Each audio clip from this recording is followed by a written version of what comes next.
할렐루야, 반갑습니다. 에레미야 선지자를 눈물의 선지자라고 보통 부르죠. 에레미야서를 읽어보면 참 많이 울어요. 얼마나 많이 우는지 그 눈물의 노래를 따로 모아서 에레미야 애가라고 눈물의 노래를 따로 모아놨어요. 기원전 7세기 요시야 왕 때부터 이스라엘이 바벨론에 멸망당할 때까지 활동했던 선지자입니다. 예레미야서 1장을 보면 하나님께서 예레미야를 선지자로 부르시는 장면이 나와요. 너를 태어나기도 전부터, 너의 어머니의 태중에 생기기도 전부터 내가 태초에 너를 불렀다. 선택하고 구별해서 예언자로 세웠다. 모든 선지자들이 그러하듯이 예레미야도 자기 스스로 예언자가 된 게 아니라 하나님에 의해 선택된 사람이라는 거죠. 일방적인 부름. 이런 일방적인 부름은 예언자들에게만 있는 일이 아니죠. 우리도 하나님의 자녀가 되어서 이 자리에 나와 예배드리고 있는 이 순간 이 모든 것이 하나님의 부름인 줄 압니다.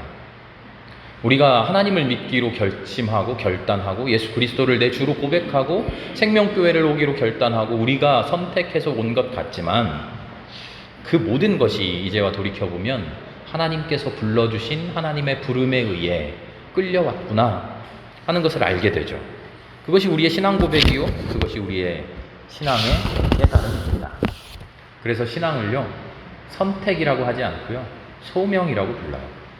신앙은 너 종교가 뭐니? 이러고 물어봤을 때 절 다녀? 교회 다녀? 아, 너는 교회를 선택했구나. 너는 절을 선택했구나. 흔히들 그렇게 말하겠지만 우리는 그렇지 않아요.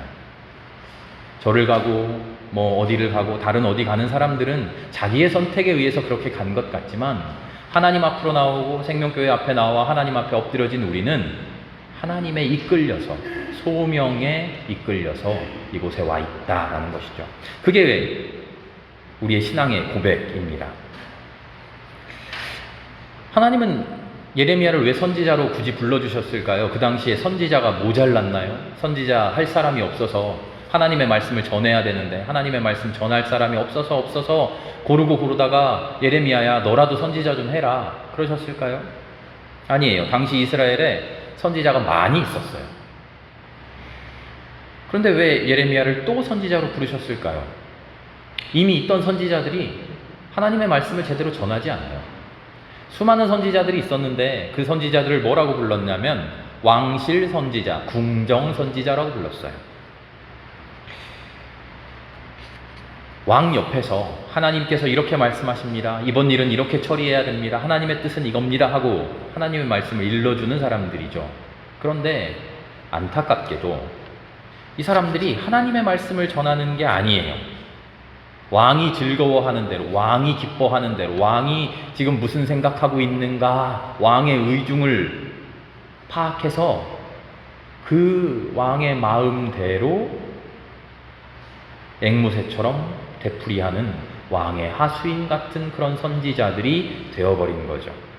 진정으로 하나님이 원하시는 말씀을 직언할 수 있는 그런 선지자들이 아니라 하나님의 말씀이라고 포장해놓고 자기들 원하는 대로 자기 마음대로 하고 싶은 말을 마음대로 하는 그런 사람들이었던 거죠.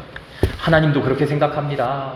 우리 폐하 말씀이 옳습니다. 임금님 말씀이 옳죠.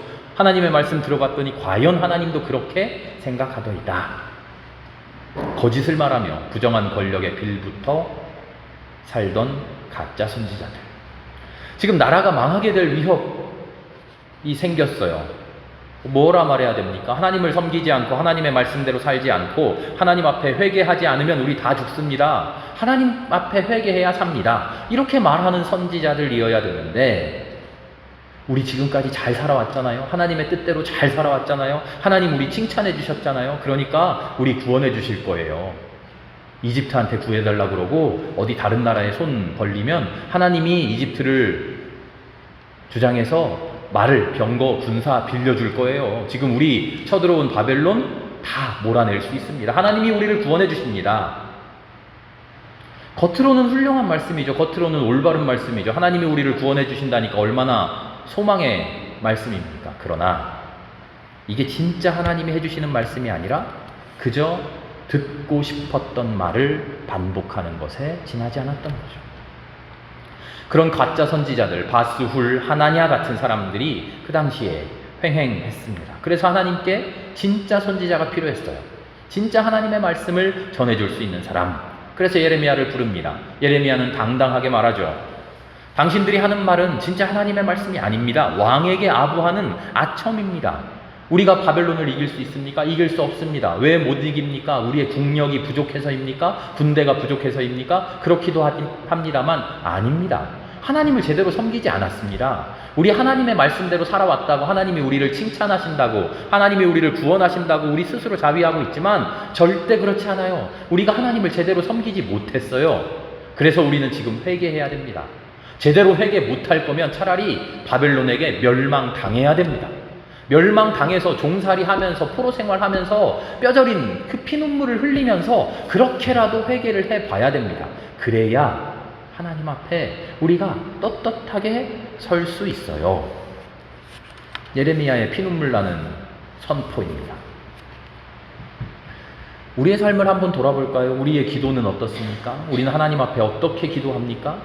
예레미야에 가깝습니까? 바스울이나 하나냐에 가깝습니까?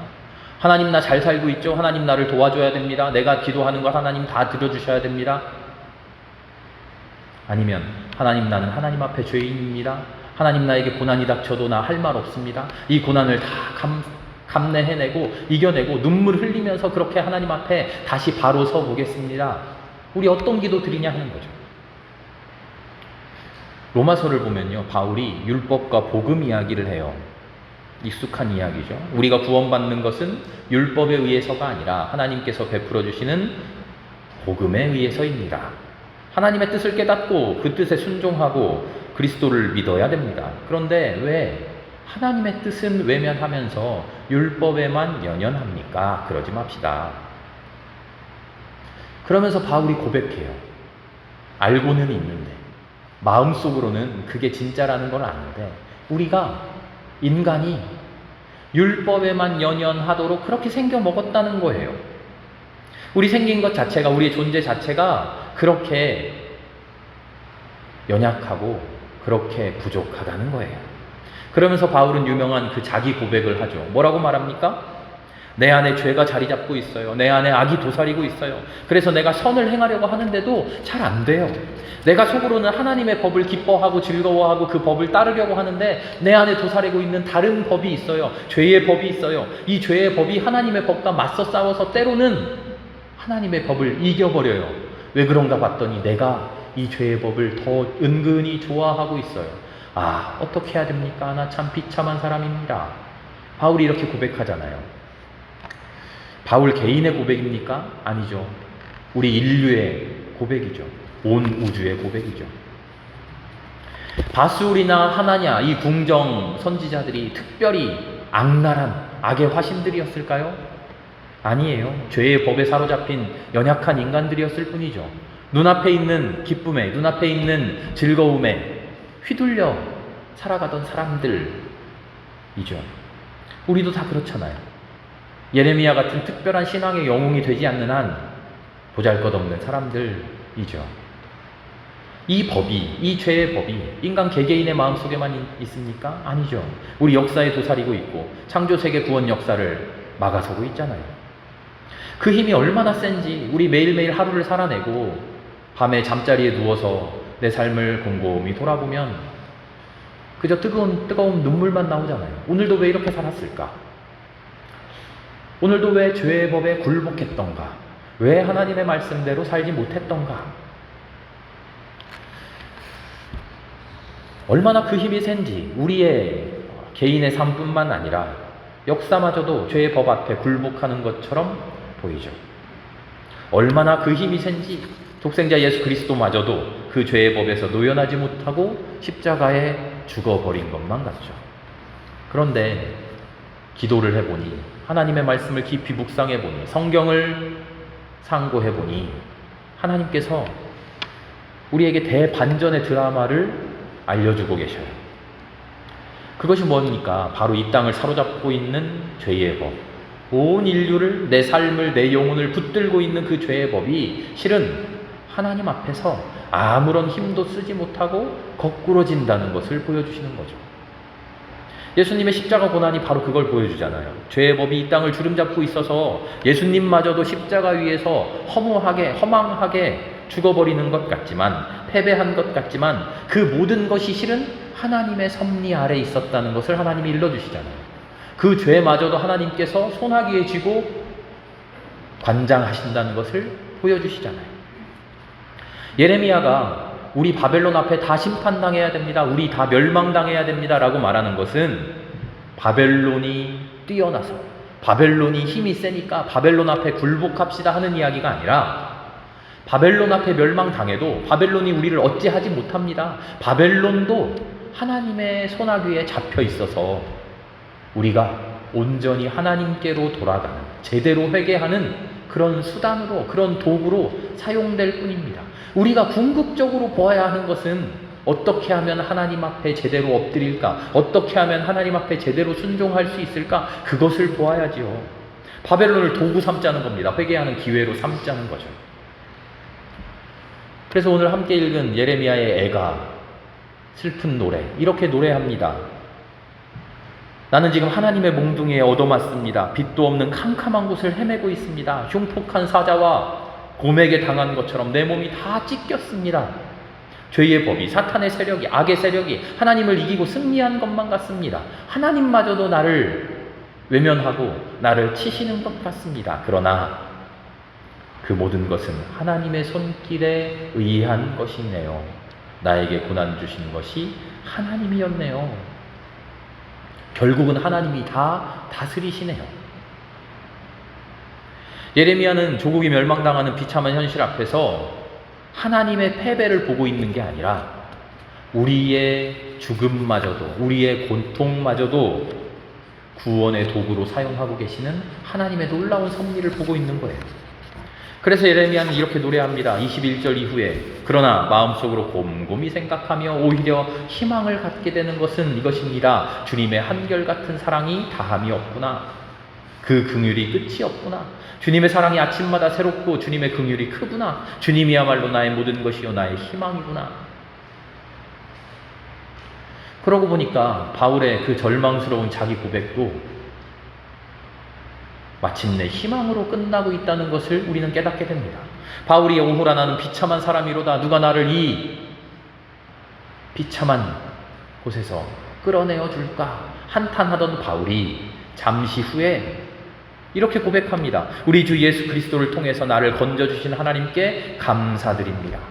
죄의 법이 나를 포로로 붙잡고 나를 얽매고 나를 멋대로 하는 것 같은데, 그 죄의 법에 굴복해서 어쩔 수 없이 하나님 앞에 죄 짓고 살아가는 것만 같은데, 실은 주 예수 그리스도를 통해서 나는 이미 해방되었고 하나님의 법에 속한 자가 되었고, 그래서 죄의 법에 아무리 끌려다녀도 결국은 하나님의 품 안에 있었구나.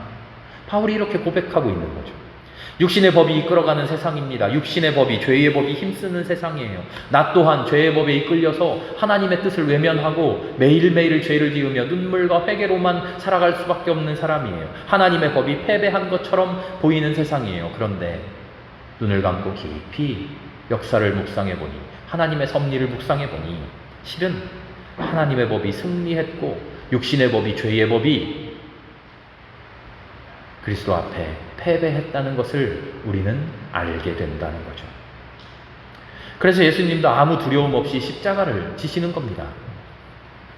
자기를 로마에게 팔아 먹어버릴 가룟 유다를 앞에 놓고 너 그러지 말아라 하지 않으세요. 가서 너 하고 싶은 대로 해봐라. 왜 그러시죠? 그래 봐야, 십자가에 매달려 봐야 그 죄의 법이, 육신의 법이 나를 어찌하지 못한다는 것을 예수님은 알고 계세요. 내가 십자가에서 죽는다 한들 하나님의 법이 승리한다는 것을 예수님은 알고 계셨던 거죠. 그러니 이렇게 말씀하십니다. 너 하고 싶은 대로 다 해봐라. 마음껏 해봐라. 나 고난 당해 줄게. 나 눈물 흘려 줄게. 그러나 하나님 안에 있는 한, 내가 주님 안에 있는 한 너는 나를 어찌하지 못한다. 나는 결국 구원받을 사람이야. 나는 결국 하나님의 은혜 안에 살아갈 거야. 나는 결국 하나님의 뜻대로 살아갈 거야. 나는 결국 사랑하며 살아갈 거야. 나는 결국 평화를 이루며 살아갈 거야. 예수님의 자신감이 충만했던 거죠. 가룟 유다가 가서 너 하고 싶은 대로 해라 그 말씀을 듣고 나가요. 6월절 만찬 함께 하다가 가룟 유다가 밖으로 나가잖아요. 그랬더니 성경이 한마디 딱 적어놔요. 때는 밤이었다. 때는 밤이었다. 자기들 멋대로 하는 세상이 이루어져요. 칠흑 같은 밤이 우리의 세상을 지배해요. 나의 삶이 밤인 것만 같아요. 그리스도를 팔아넘기고 거짓 예언으로 히히덕거리고 율법을 손에 쥐고 뒤흔드는 칠흑 같은 밤이 이 온 세상을 지배하는 것 같아요. 그렇게 온 세상은 캄캄한 것 같아요. 때는 밤이에요. 그런데 그 깊은 밤이 지나고 비로소 아침이 찾아온다고 성경은 우리에게 이야기합니다. 그 밤을 이겨내자고 이야기하는 거죠. 그 밤에서 도망치지 말고 그 밤 속으로 뛰어들어가 보라고 이야기하는 거죠. 죄의 법이 나를 사로잡고 있습니까? 그 죄의 법을 피해보렵니까? 아니요. 그 죄의 법 속으로 뚫고 들어가서 이겨내봅시다. 나를 어떻게 하지 못한다고 너희들 그래봐야 나 하나님에 매여 있는 사람이야. 나 하나님의 구원받은 사람이야. 하나님의 뜻대로 살아갈 수밖에 없는 사람이야. 당당하게 맞서 보라는 거죠. 십자가를 짊어지셨을 때 주님 부활하셨어요. 골고다에 올라가셨어야 비로소 하늘로 올라가셨죠. 이스라엘이 멸망당한 후에야 해방되고 구원을 받았죠. 우리의 신앙은 예레미야와 같이 주님만을 나의 모든 희망으로 삼는 그런 신앙이 되기를 바랍니다. 바울과 같이 주 예수 그리스도를 통해 구원받은 그 은혜를 감사하는 신앙이 되기를 바랍니다. 그 굳은 신앙으로 이 깊은 밤을 통과하는 신앙인들이 될 수 있기를 바랍니다. 그래서 하나님이 주시는 부활의 찬란한 아침이 우리의 삶 속에 밝게 비치는 그런 신앙인들 되기 바랍니다. 그러기 위해 오늘 숙제가 있습니다. 오늘 내 안에 도사리고 있는 죄의 법과 한번 마주해 보시기 바랍니다. 그리고 이렇게 말하세요. 넌 나를 이길 수 없다. 너 하고 싶은 대로 다 해봐라. 지금은 네가 힘센 것 같지만, 지금은 나를 네가 좌지우지하는 것 같지만, 나를 쥐고 흔드는 것 같지만, 인생의 아픔이, 인생의 슬픔이, 인생의 고난이 나를 멋대로 휘어잡는 것 같지만, 그러나 결국 나는 하나님만 의지하고 하나님만 따르고 하나님 품 안에서 너를 이겨낼 거다. 이렇게 당당하게 선포하고 실로 그렇게 살아가는 우리 모두가 될 수 있기를 기도합니다.